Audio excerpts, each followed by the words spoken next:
So in the last couple of weeks, there's been some tough defeats on the team.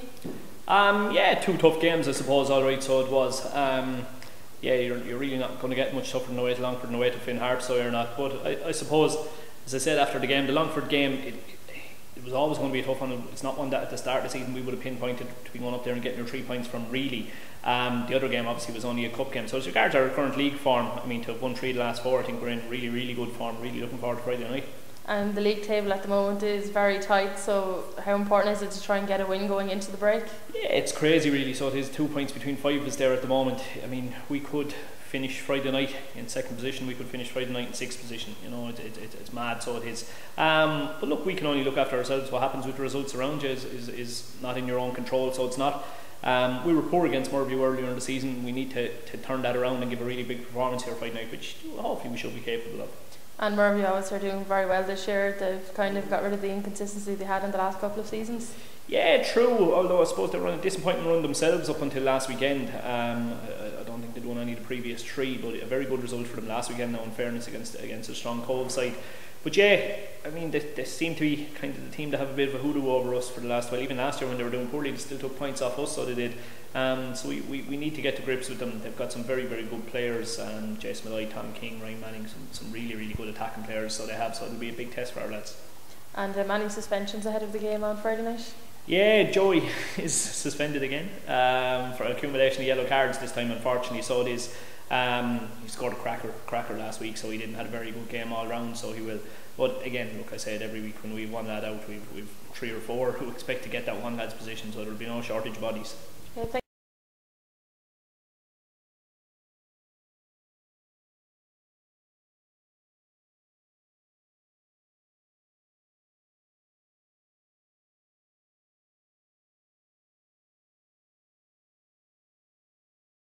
Brian, what's it like being picked to represent your country in the World Student Games? Yeah, it's exciting times. When I found out first, I was very happy. I didn't expect it at all.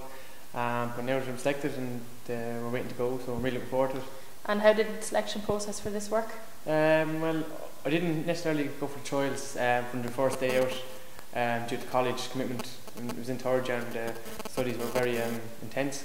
So I didn't actually go to the first one. We reached the college final with my college WIT in Waterford, and I got a phone call then a few days after that we got beaten in the final win off Carlow IT, asked me to come to training sessions and certain matches, so that was really the first part for me.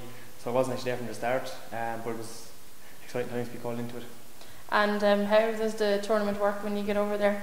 We find out 30th of June, the tournament officially starts on the 5th of July.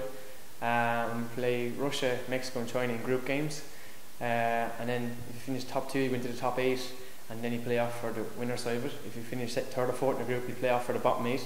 So you'll play 6 games in 12 days, 6 games in 12 days, regardless of your position in the group. And I suppose that's going to be a big difference as well, not having such a big gap between games as well. So. Yeah, so you play basically every second day you'll have a game, regardless of where you finish. So you will have to be recovery and everything will have to be right going into the games. And the squad is the squad of 20, so everyone will play a big part in it. And there is a certain amount of fundraising you have to do for yourself. Yes, to go that's as the well. other side of it too.